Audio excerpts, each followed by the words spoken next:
Hey everyone, welcome to another episode of the Adventures of a Real Estate Investor. I'm Susie. And I'm Michael, and we're excited you joined us for this adventure. So today, I'm super excited because the guest that we have on today, I've been trying to get on for months. He's truly a great human. So thank you so much for joining us. Today, our special guest is Justin Fraser. Thank you so much for joining us today. Yeah, thanks for having me. I'm so excited to be here, and sorry for dodging your calls for a while there. We're here. I'm excited. You hunted me down. I love it. I did. Hunted you down at 2 conferences, just to let our audience know. So we had the pleasure of finally meeting Justin in person at the Best Ever conference. And then I got to see him again at InvestHerCon. And, just super excited to be able to see you again, catch up again, hear about all the great things that you're doing. So I'm excited for you to share them with our audience today. Yeah. Can't wait. Thanks for having me. So obviously we know a lot about you, Justin, but our audience doesn't. Would you mind sharing with our adventurous family a little bit more about your background, like why you started investing in real estate? Yeah. So, about me now, I'm multifamily operator. My company has almost 2,000 units under ownership, mostly C class and B class value add. But, it started like most people, single family house, found bigger pockets, started listening to the podcast. I was like, I should do this on the side, maybe make a little bit, to support my retirement and all that. Who knows what Social Security is going to be. And so I bought a rental house and kind of got the bug from there. I got pretty excited about it, but unfortunately had spent all my money on that first house. I didn't really have other money to go buy another 20% down on a house. So I had to get creative and learned how to use other people's money and bring on partners and buy rental houses, flip houses, all with other people's money. And from that first deal, I haven't really had to put money into our deals. It's all been like being creative and all that. So just sort of started building a portfolio from there, single family houses, and got to just 3 actually. And was like, I flipped the house and the house flip took over a year. I kind of got distracted with that. And I made every mistake, flipping a house. And I realized this is not for me. I don't want to do this anymore. Yeah. But then decided hey, I'm going to just take a big leap here and go try to buy a 50 unit property. And so that was what I set out to do. Took me probably a year from that decision to when we actually closed on the property, but I found a 40 unit property, C-class property, about 6 hours from my house. And, found the deal, raised the money, did a syndication, raised $660,000 for it. Been sort of off to the races in multifamily ever since. And I love the asset class, and it's something that I've been doing a lot of. No, thanks for sharing that. I think something that I want to ask you about, because, right, so many people are just stuck on well, what if something goes wrong? So after your horrible flip, how did you decide to keep doing it? There's always going to be something that goes wrong, right? Everyone sets out this picture perfect plan, or they hear a podcast that says it's easy. You do X, Y, and Z. It's 3 easy steps or whatever. And we all know at our heart that it's not true, but it's, what are your goals and why are you doing it? Why? For me, is at first it started off as maybe a little extra income for retirement. And then it sort of morphed as I bought those 3 rentals and I got to buy properties with other people's money. I was like, oh, there's a challenge here of figuring out the solution that I really energized me from a creativity standpoint. Who's got the money? Who's got the property? How can I position this deal so that it makes sense for them, but I also get money for doing this? This is cool. Some cool problem solving. So that, that part of it is exciting and energizing.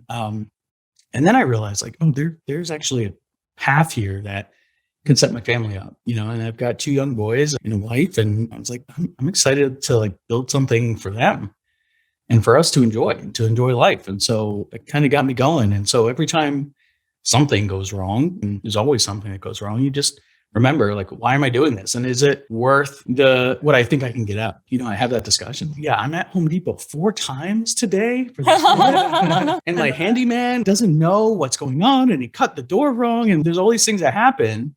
But why am I here? Why am I doing this? Oh, right. Because I'm searching for something bigger and heading in a direction. I don't know exactly where I'm going to end up, but I know I'm on the right path with the right people that's going to bring me some success that I'm looking for. That was enough to keep me going. Interesting.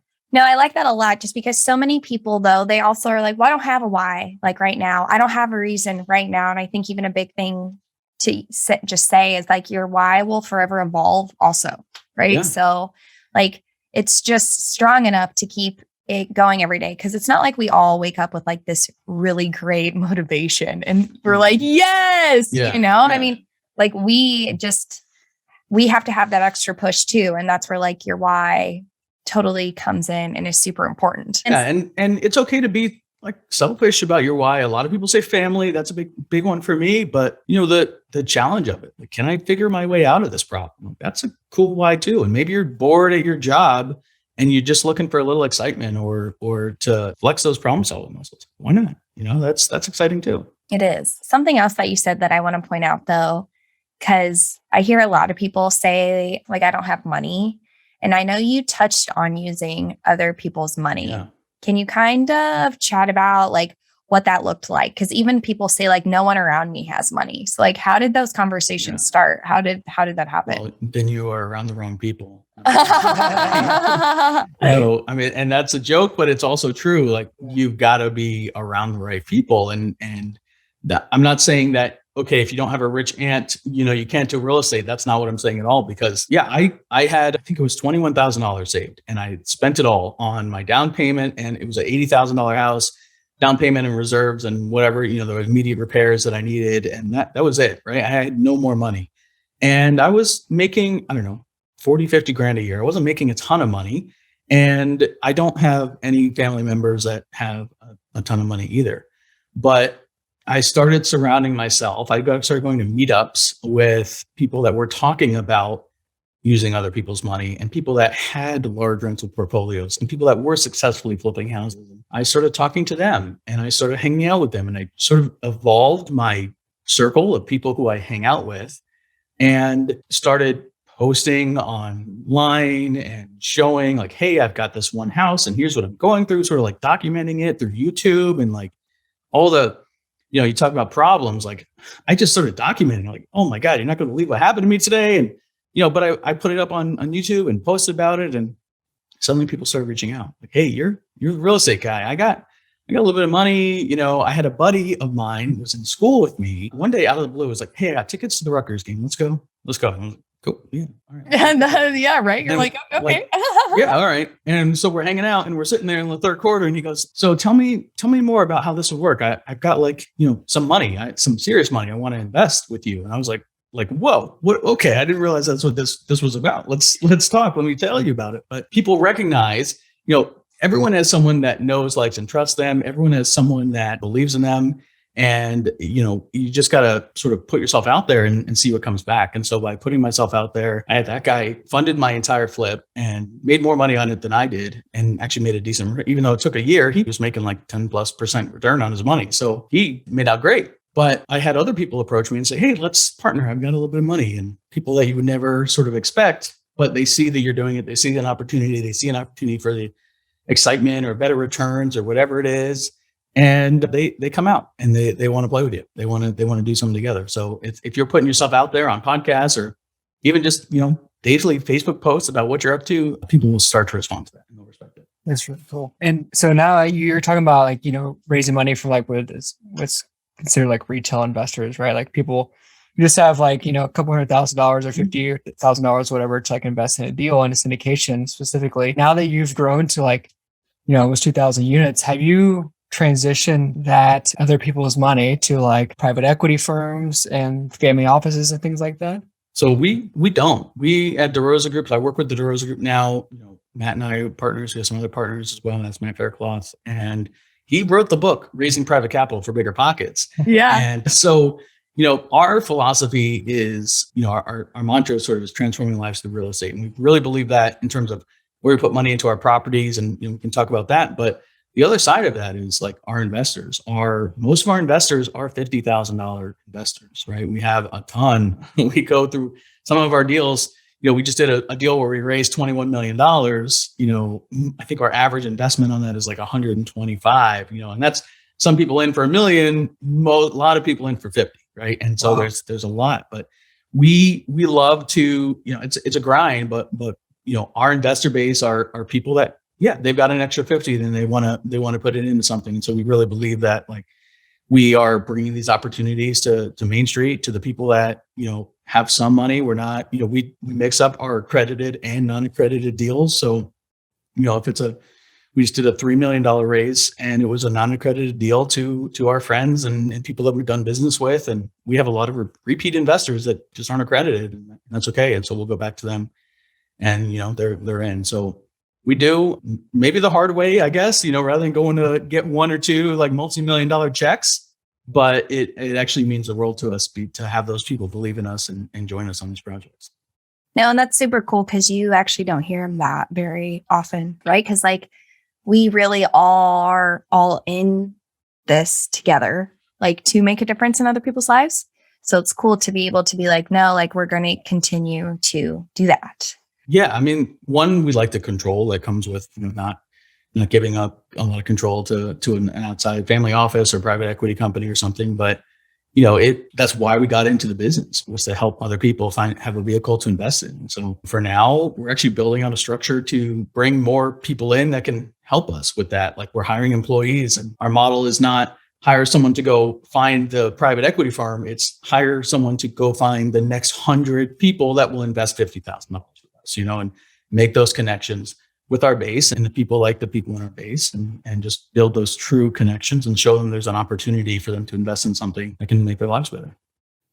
Yeah. And something even just to point out, right, is that like you can tell that like you are here, right, to transform people's lives. That's the whole point behind it too. But like just for anyone out there who is thinking that they want to passive invest but are nervous, like please, please, please go and ask questions, right? Like we all are very open to answering any of those questions, to helping you learn further so that like you actually understand, right? Because like as Justin mentioned, again, just like we are, like you're in this to transform lives. So like everybody is so like giving and open, that I love that about this community, which is totally different, right, than like what people are used to in corporate America. Like, because asking questions, well, yeah, well, but like so many times, like we see asking questions as like a weakness almost, and it's really not, right? Like that is a huge strength. And so like, don't ever be nervous to ask any of those questions because they are really important. Yeah, I mean, we love that. We do a lot of YouTube videos where we'll do like a mentorship Monday thing where people can email us questions and we'll just answer them. And a lot of it's the same kind of stuff, but we're answering a lot of questions for people. And then we actually have a free Facebook group that we put together for our investors and just other people who want to learn. And we'll show like what's going on. It's not just, it's no formal education. It's just like, I might be touring a property for the day and just throw my phone up and go live and tour people through a unit that we're renovating, or just talk about this conversation I just had with the contractor, just educate us and help people understand as much as possible. Yeah, absolutely. Could you explain like how your company has built like the infrastructure to manage, I would say thousands of investors now? Yeah. Especially when you're raising $21 million, $50,000 at a time. Well, you said the average investment is 125, but still like, there's last deal, but yeah, I mean, thousands of investors there, right? Good deals that have hundreds of investors on a certain deal. So we use technology, of course. We have a great tool that we use called Invest Next that manages all of our investors. I know they're very popular right now with a lot of syndicators, and I mean, we wouldn't be able to do without it. That software manages our, put the deal up, you onboard investors, handles all the legal docs, and brings the money in, sends distributions out. So it sort of keeps everyone organized. But we have, investor relations person on staff, and that person's job is to connect with our investors. We're hiring right now for a role. Hopefully by the time this airs, it's filled. But we're hiring for more folks to do outreach and connect with investors. And so it's a lot of manual conversations, especially if we're going to do a non-accredited deal, right? We have to have a substantial relationship. And so we really enforce that and make sure that we have multiple touch points with folks before they invest with us. So we use CRMs, we just have folks that just have relationships with our investors. And then, we have a asset management team led by me. We have our acquisitions team and then the capital team. And that's sort of how our company works, is those three teams. Something I do want to talk about is asset management, because I think a lot of people assume like, oh, if you have a property manager, they do all of the work, which is not true. They do some of the work, but not all of it. Different work. Yeah. Can you explain your life in asset management? Yeah. So that's what I do, right? It started in multifamily, with that first deal, I told you, that 40 unit. And then I joined up with Matt in the DeRosa group and started running asset management. And so that, on a smaller deal, on a single family house, the asset manager and the property manager are probably the same. And the roles are super overlapped, right? There's the whole, you're probably self-managing and handling the rent collection and deciding what we should renovate and all those other things. But as the deals get larger, there becomes more of a separation. And so a property management company and property managers are the people on the ground. They're the ones signing leases. They're the ones, keeping in touch with the market, talking to the tenants and the residents, putting on events, all the property level stuff. Asset management sits above it. And I wish it was just manage the managers, which is the common phrase, which sounds easy, but asset management starts, before we buy a property. It starts by creating a business plan with the underwriter, right? So what are we going to do? It's a value add property. We've got X number of units. So we're going to have to turn, Y number per month. And here's the scope and here's the cost, and building out a CapEx plan. And then once we close, getting to work and putting that plan into place, and sort of buying a multifamily property of any size, but especially the ones we buy, which is normally 100 plus unit properties, you're buying a business. And so someone has to be running that business. And a lot of times, at least for us, that's the asset manager responsible for running the business of the apartment complex. So you think about, all right, a great team is the property management team. Well, that team reports to the asset manager. But we also are doing other things. We might be supporting them with marketing. We might be, we have to control the CapEx budget and build those out and make sure we're spending money in the right places, while also keeping in track with what's happening in the market. So there's all these different pieces that go into what we're seeing that property management is a piece of, but not the whole thing when it comes to asset management. Love that. Yeah, I hate that phrase management as well, because it's not managing. You have to lead them, right? Because they're just doing what you tell them to do. And like you said, keeping a pulse of the market, driving rents and things like that based on what the market conditions and things like that, you having a pulse on everything else that's going on, because they're 100% focused on the property and how it's operating. While you need to have an outside, 1,000-foot view of actually what's going on and be more strategic about the progress of the property. Strategic is key. Absolutely. Yeah. And I might be, especially through COVID, right? We had all these, nobody knew what was going on. And so we started just trying everything. So we would try different things in North Carolina, then we'd try in Kentucky. At one property, something might work. So, I'd be able to roll that out to my other properties and see if this strategy work to collect some rent or get pushed through the rental assistance or something. And so if all of our properties operate in silos without someone kind of overseeing that, there's loss of information. Right. But, essentially the more properties I'm overseeing, the stronger we are, because we're learning from every property and every manager and every situation that we have.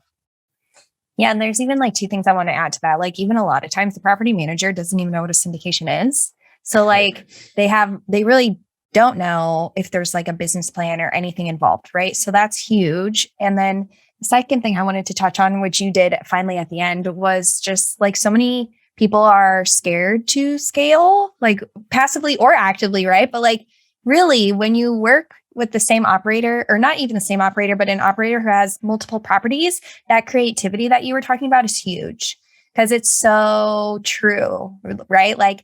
And even just the different staff, what they can come up with, and you're oh my gosh, I can use that. It blows my mind what can happen with all of the different problems you can solve.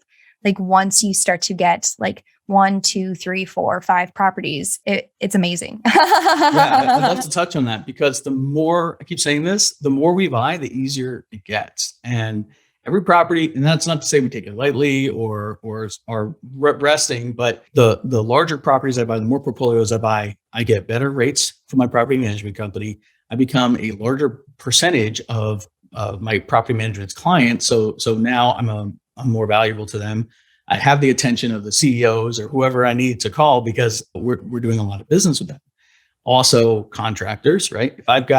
We have something like 1,200 units in Lexington, Kentucky alone, right? So if I want to go through and we're in the middle of renovations, I know I'm renovating 140 units in calendar year 2022 in Lexington. That's when I don't buy anything else. So who wants that work? That's a lot of units to renovate. That's a lot of, plus CapEx of roofs and plumbing and everything else. So when we call, the contractors come running, because they know there's scale there. There's a lot of volume there between everything that we're doing. So our pricing gets better.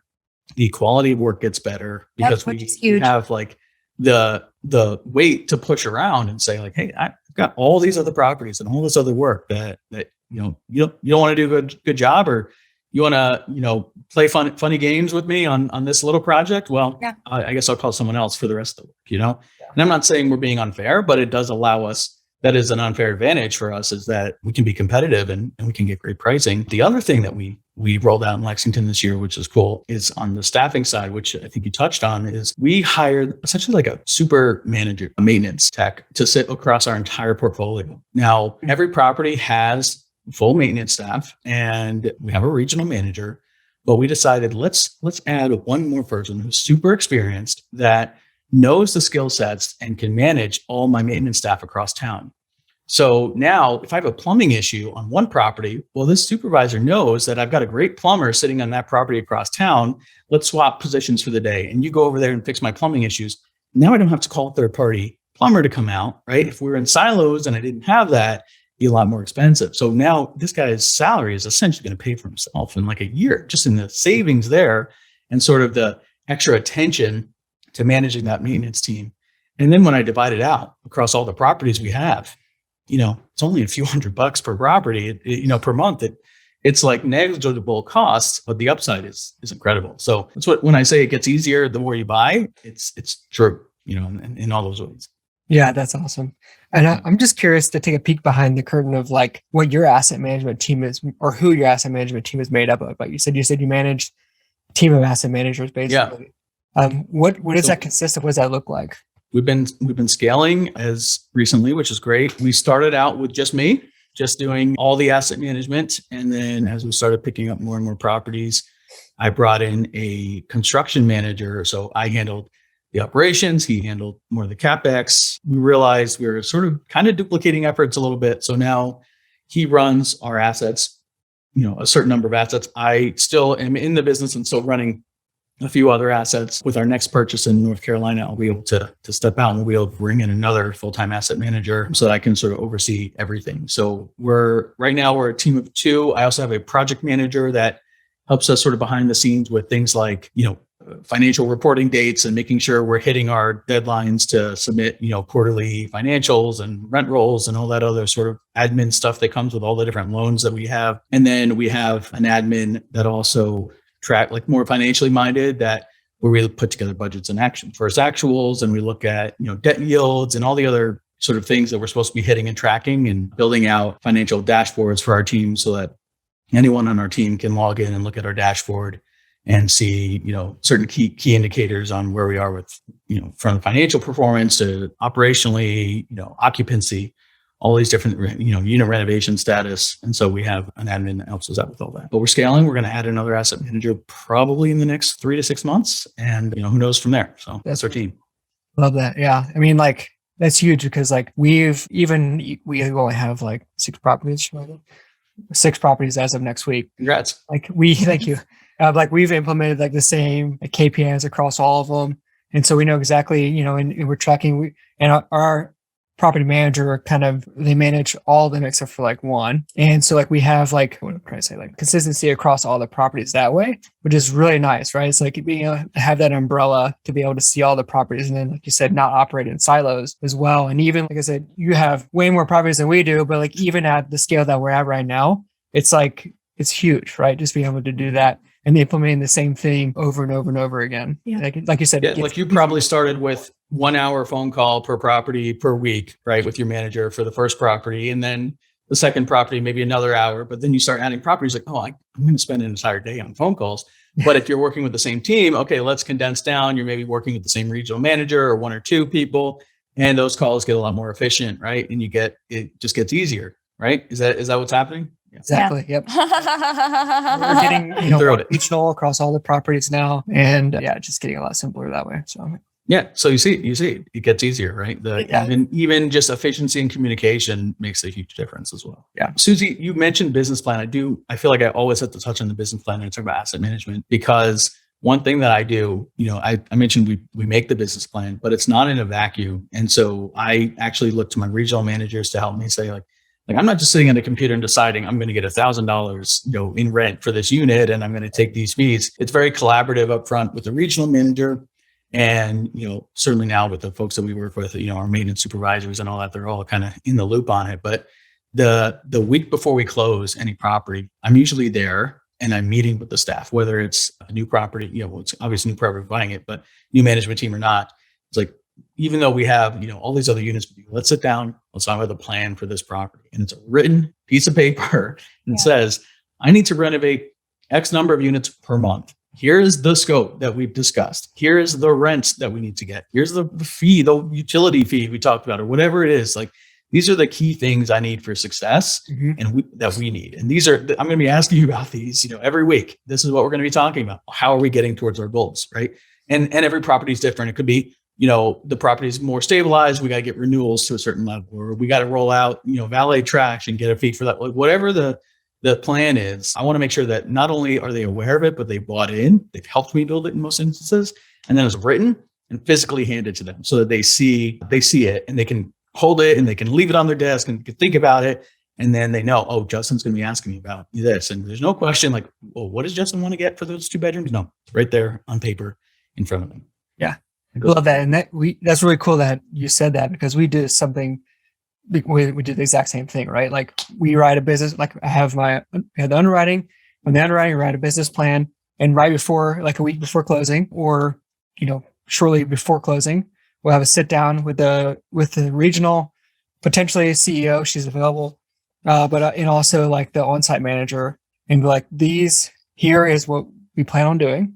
And like you said beforehand, before it's all written out, while I'm doing the underwriting and stuff like that, we are communicating with our property management company and saying, all right, is this achievable, right? In this market? Like, we know the market, but you know it better than we do, right? Because you've been operating in it for so long. And like, so it's very collaborative. Like, we don't actually even look at properties unless we pass them by our regional or the CEO of the company and say, hey, is this a property you'd be interested in even managing? If they say no, then we're not interested in it, right? Got it. So we start with that. And then we go from there. We build out the rents that could be achieved based on input from the property management company. And then from that, then we build out the business plan and everything like that. And then part of our KPIs, in the business plan, it also has in there how much rent we're going to get and stuff like that. And then we also track like loss to lease, which has been huge in our KPIs, is to see like the progressive burn off. And like in the on-site managers too, they can see that and they're like, oh, cool. Like we're achieving the goal, right? Like as that loss to lease differential continues to decrease, right? We're actually meeting our objective, which is really cool. So until you go and raise rents and then it increases again. Yeah. Realizes everybody. When you approach 100% occupied and then you keep upping. Yeah. But no, that's great. I phrase it as, this is how we win to our managers, right? Like, they don't need to know the 100 different things I'm thinking about necessarily, but the on-site staff, like, this is how we win. You do these 3 things, we're going to win. I'm going to be very happy. I'm going to reward you guys. We're all going to be happy. Let's do these things. And they keep that in their mind. And, setting clear expectations up front cannot be overstated for how important it is. It's absolutely critical. Absolutely. Yeah. And even as a passive investor, right? If you're ever like on a webinar, you're looking through an investment summary, like, please make sure to ask, like, how did you decide on these rents?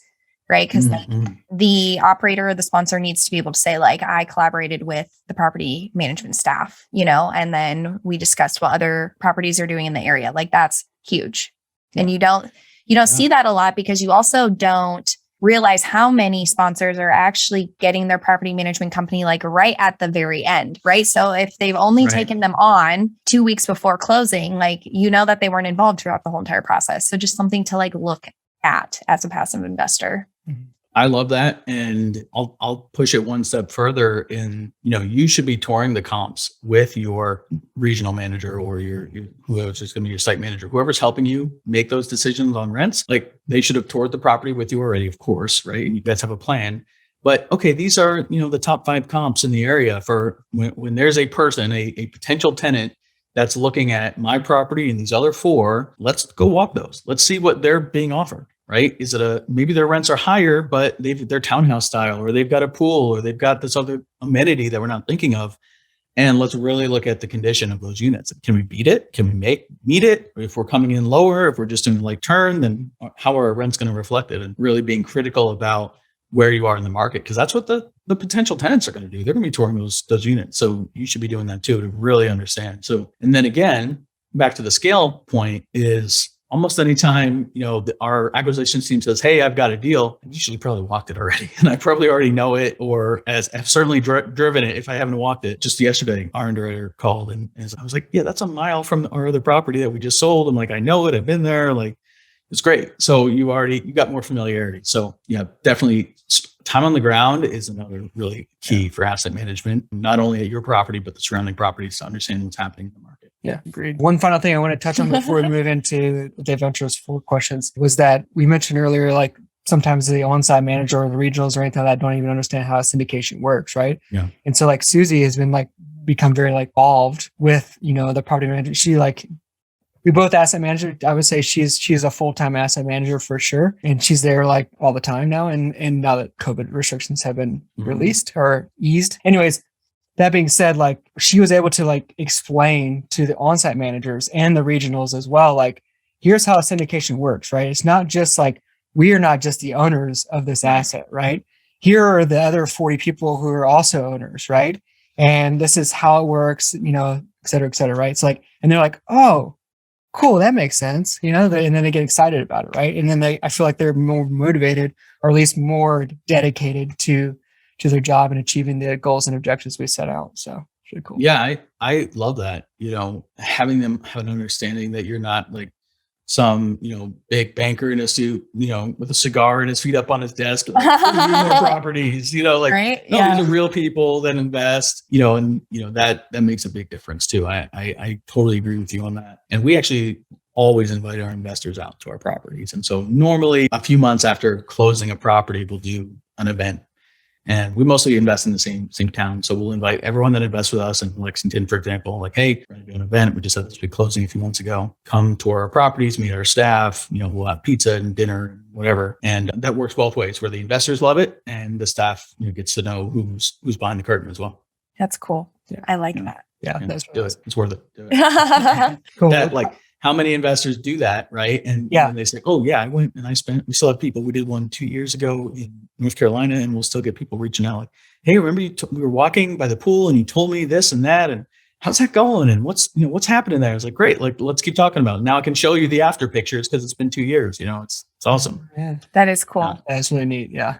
That's good. Cool. Well, Justin, thank you so much. It's been a pleasure chatting. We are now going to transition into the Adventurous 4. Here's our 4 exploratory questions we ask all of our guests. The first question we have for you, Justin, if you're ready, is, is where is one place you wish to travel to and why? I have always had an idea about, like, when I was a kid, I wanted to be an astronaut. And so this whole, SpaceX thing is really exciting and interesting to me. I would love to go up there. I don't know that I actually would be able to pull the trigger on that because family, and I'm probably more of a chicken now than I used to be, honestly. I would love to to go up to space. I think that'd be awesome. So that's cool. That's my very grown-up answer to that very serious question. Yeah, that's cool. I like that. Yeah, I do too. But I wouldn't say that you're more of a chicken. I think it's now a realization of like all the responsibilities you have, right? Yeah, that's true. Yeah. And your mind is like, oh, if something happens and all this, right? So, yeah. I need to go. Yeah, I can only imagine that conversation. Right. So I bought this $100,000 ticket to space. Yeah, right. Yeah. That's awesome. Sure. So our second question is, what is one thing on your bucket list and how are you leveraging real estate investing to achieve it? Love this question. I've got some great ideas about, showing my kids the world and really even specifically the US. And we haven't, my kids are 3 and 5. And so the last 2+ years has been tied down with COVID. And so we haven't really gotten to do much of that. And so I'm, really digging the idea of loading up in an RV and spending a few months. And real estate, of course, it really supports that because I, financially can pull it off, but also, just given my position, I can physically do my job from wherever I am and spend that time with the kids. And so I guess I would summarize that by saying, like, exploring new places with the kids is number 1 on my bucket list. I love that. I do too. Really cool. Yeah. Awesome. The third question we have for you, Justin, we kind of touched on some things earlier as well that kind of feed into this question, but what is one piece of advice you have for someone who wants to start passively investing in real estate?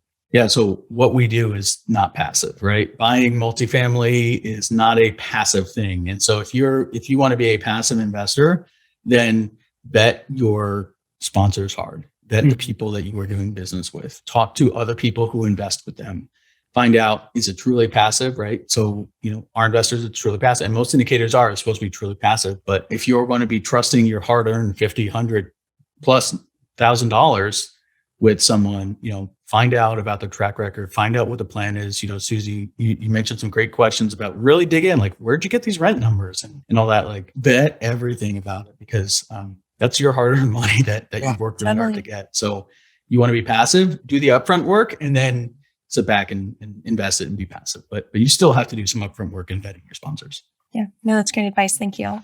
Yeah. And then the fourth and final question is, if you had unlimited resources available to you, how would you leave an impact? Unlimited resources, I would just undercut all the loan terms and just lend money to all my friends. I mean, I would love actually to teach more people about what we do, because it is achievable and it is reasonable.